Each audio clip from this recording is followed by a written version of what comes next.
that's my little TED Talk. So I'm Taylor, Taylor Jones, his wife. I just wanted to tell a little backstory. So I'm from Toller, born and raised, been here since pre-K, first pre-K class here, super cool.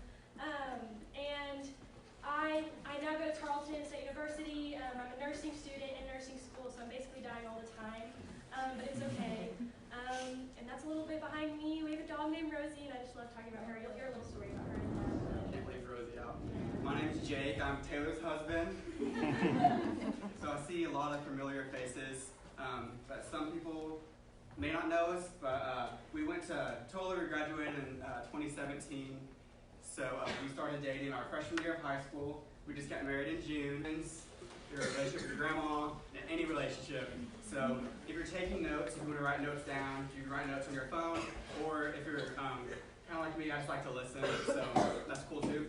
The title of this lesson is going to be What Matters in Relationships. So I'm going to pray for us, and then we'll dive into the lesson. Dear Lord, thank you for everything you do for us. Thank you for this time that we get to gather here for you, God. I pray that you use mine and Taylor's words to speak to the people here tonight. Everyone that's here is here for a reason, and I hope that your presence is so evident in this room. Please fix our thoughts and our minds on you. In your name, pray. Amen. Amen. All righty.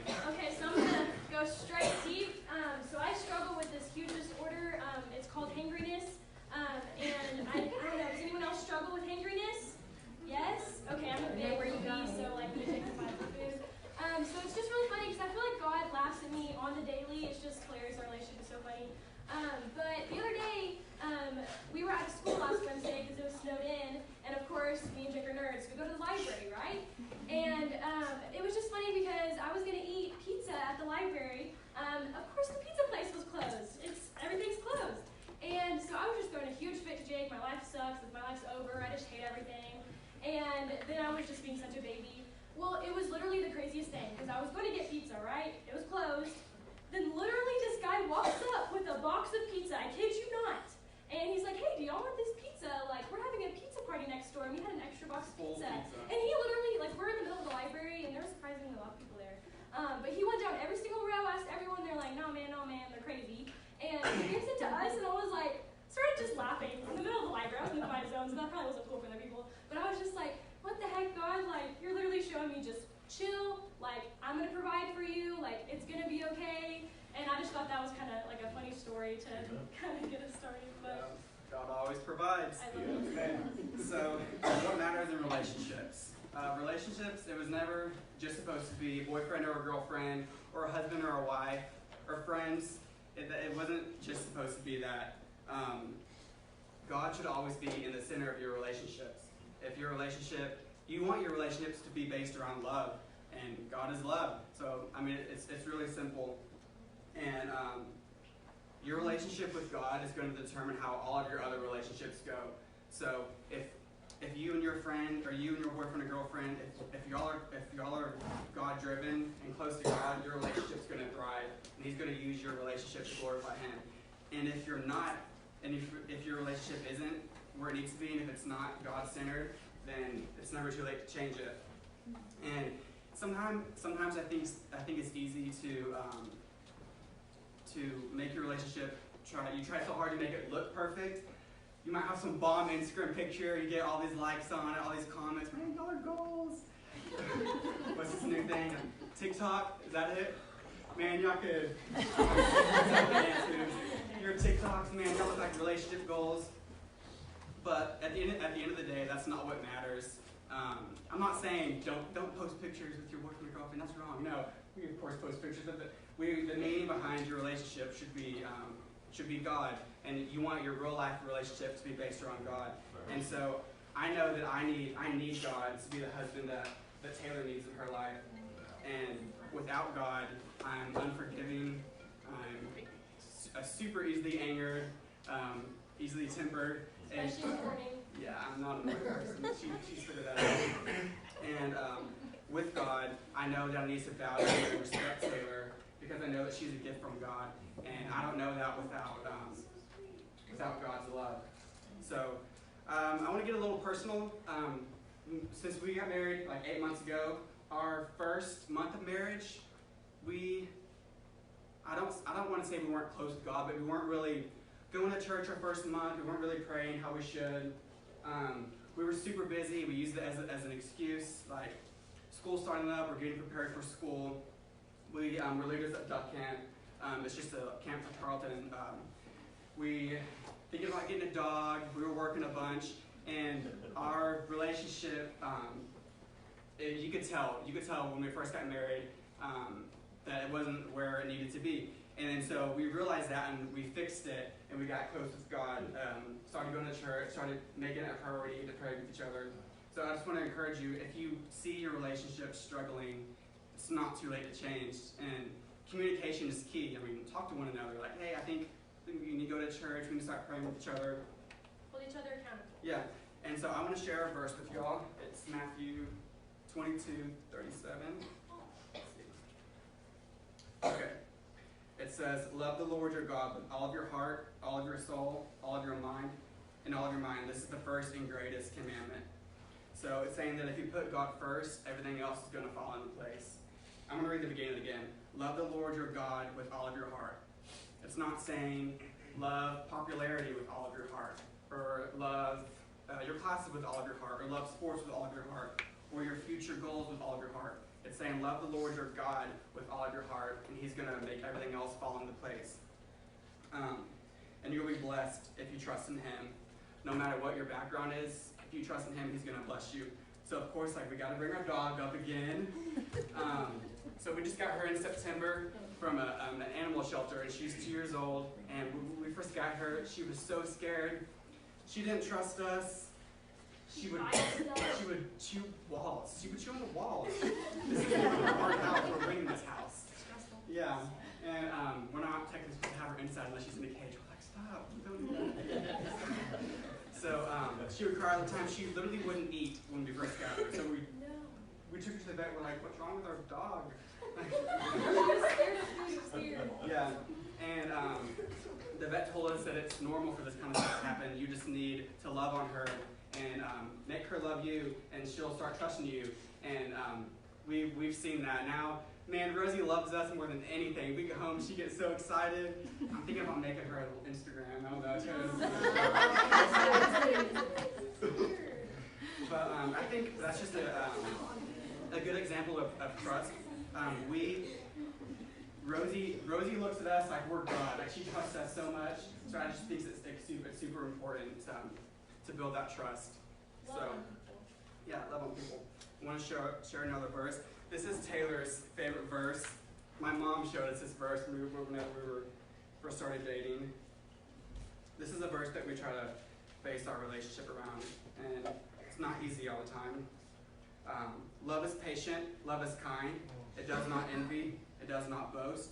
It is not proud. It does not dishonor others. It is not self-seeking. It is not easily angered. It keeps no record of wrongs. Love does not delight in evil, but rejoices with the truth. It always protects, always trusts, always hopes, and always perseveres. So, something that we like to do is replace where it says love is patient, love is kind. Put one of your friends' name there. So in the place of in the spot that love is at. So Taylor is patient. Taylor is kind. So the person that you're dating or that you're friends with, does that resemble love? And then put your name there. So like Billy is patient. Billy is kind. So I just think it's super important to hold yourself accountable, hold your partner accountable for being loving.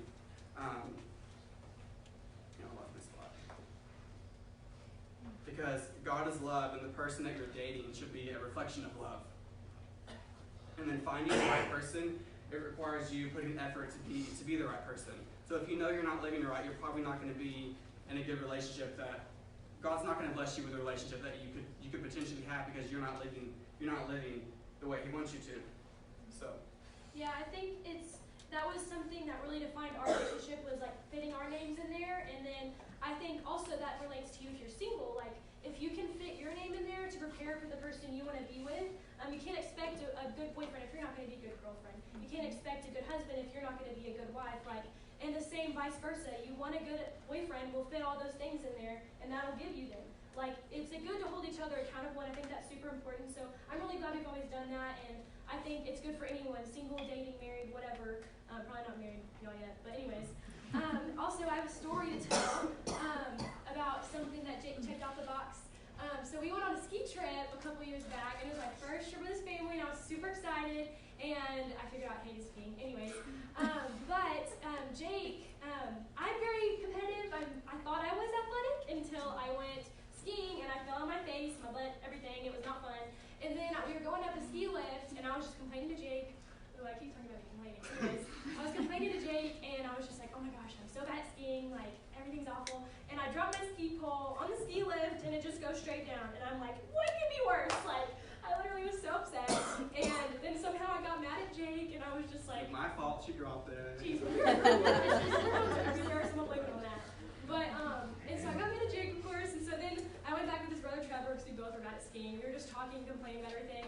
And I was mad at Jake for no reason, okay? And then he comes back, literally like an hour later, covered in snow, and got my ski pole for me.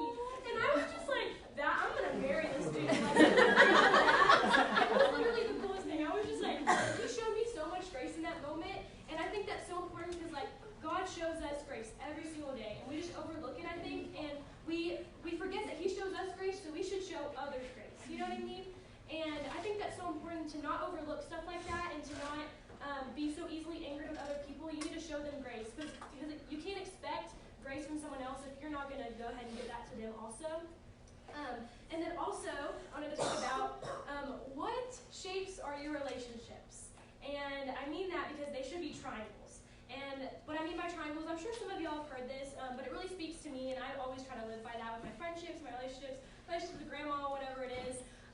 And so it should be you and the other person, and y'all should constantly be pointing up towards God. If you're not pointing up towards God, then you're going parallel with each other and you'll never get closer. And I found that in every single relationship. Like, I'm never going to grow with someone if we're not growing in God together. Like, I found that so true, like, in my own friends. And that's another topic, like, who's in your corner? And I think they asked that while y'all are in small groups. But, like, who's in your corner? Because you literally are your 5 closest friends.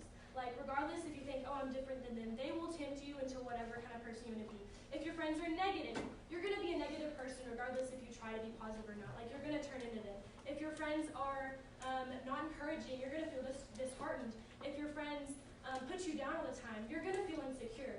So don't put yourself in those kind of situations. Kind of be mindful of who you're hanging around because that really does influence how you are. And I didn't truly understand that in high school. And I think I've really understood that in college because that's really made a big impact on me. I think it's important to be the encourager. I think it's important to be a leader. I think it's important to be a light.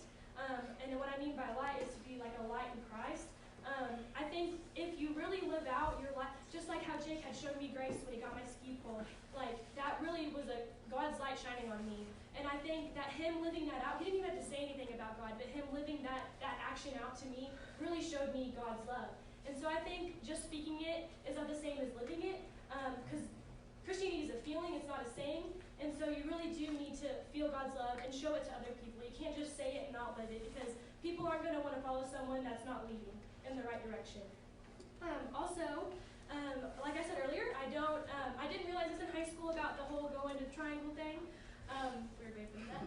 But in college, I met this girl. Her name's Addison, and she doesn't know I'm talking about her anyway. But she's so important in my life, and we actually just became friends when I became in nursing school. She's so encouraging, and I just love being around her. She like radiates this encouragement onto me, and I feel like I'm encouraging other people because of that. And me and her were talking one day about how prayer is so important. Obviously, that's something that Christianity, that's just kind of the flowing thing. And I've always, I felt discouraged in my prayers because I feel like God's not listening to me. I feel like, God, where are you at, dude? Like, so help me out. And I just felt like he wasn't listening. And so me and her were talking about it. We both felt that way. And so we decided to, every single month, we're going to write down our prayers, specific prayers. That's really important. I've come to realize specific praying. Don't just pray like, yo, God, give me a good life. Thanks, dude, appreciate it. Like, don't pray that way. I think it should be more specific, like, hey God, let me eat 2 slices of pizza instead of the whole box like last week when I was in the library. I wish I would have realized that. But I think it's so important to pray specifically, because if you pray specifically, and you, like at the end of the month, we realize that we're checking off things that we were praying about that would happen. And it's really so cool and encouraging to be like, wow, God is actually working in my life. Like, you just don't acknowledge it and we don't realize it. And so I think specific praying is so important. Also, I know I had something else to say. Nope, that was it. That's good. So I want to read another verse to y'all. It's Matthew 7 through 8. Ask and it will be given to you. Seek and you will find. Knock and the door will be open to you. For everyone who asks receives, the one who seeks finds, and the one who knocks, the door will be open. So I'm going to read the first part again. Ask and it will be given to you. Really? Ask and it will be given to you? So he's saying pray about it and he'll give it to you. So if you want wisdom, ask God for wisdom. If you want confidence, ask him for confidence. If you want to lead, ask him to lead and he'll use you to lead for him. But when you're asking for something, you need to make sure you're preparing yourself for it. And are you asking for the right reasons? So I want to be a leader, but I need to be leading the right way. So if I'm asking God to be a leader, I don't need to be leading people to parties and drugs and alcohol. I need to be leading people towards God. And if I'm praying for a relationship, I don't need to be getting into relationships that we're doing things where we probably shouldn't be doing. I need to be getting into relationships to where our relationship is leading straight towards God and people can see God. And so if you're praying for something and God's going to lift you up, you need to use that and lift him even higher. Because if you're not using it for him, then why are you even asking? And I think a lot of times we tend to ask for something, we tend to ask for stuff, and we expect it to happen right away. Like, man, I wanted to date that girl so bad. She has a boyfriend now. Like, or I can't think of another example. I wanted to start. I really prayed that I would start in the basketball team this week. I'm so mad at God. But it's really like, you need to stay focused on what you're asking for and persevere in what you're asking for. So I know persevere is a super simple word, but I Googled it because I'm not the brightest. I don't know a bunch of words. So I Googled it, and it says to stay persistent in doing something despite difficulty or delay in achieving success. So you're not getting what you want right away, but you're staying persistent, and you keep talking to God, you keep praying to God, and he's eventually going to give it to you when he knows that you're ready for what you're asking for.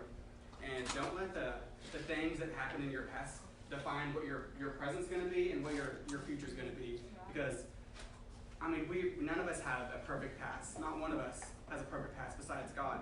And so we can all make excuses like, I've dated girls in the past that, that's just how it goes. I'm going to keep dating girls like that. I'm just going to keep getting relationships. It's going to bring me down. I'm never going to really try to live for God. And I don't think we need to use our past as an excuse. Because sometimes following Jesus is hard, especially in a broken world like we live in. But you have a God on your side, and we really need to start living like it. And so we don't need to wait until we're in this perfect relationship, start going like on church dates and stuff. We can build that relationship, and if we're single, we can be content in who we are before we get into relationships. So I want to talk a little bit about contentment.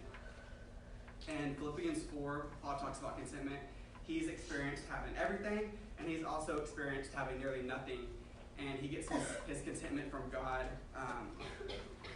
not earthly things. And in verse 13, it's my favorite verse. He says, and I can do all things through Christ who gives me strength. So he knows where he gets his strength from. He knows where his contentment comes from. It doesn't come from earthly things. It doesn't come from relationships. It comes from God. So if you're single and you're not content in God and your relationship with God, just stepping into a relationship is not going to create contentment. And if you're in a relationship and you're not content with God, stepping into a marriage isn't going to create contentment. And if you're in a marriage, looking for contentment, and you step out of that marriage into a divorce, that's not going to create contentment. So I think it's super important that we don't find our contentment in our different seasons of life.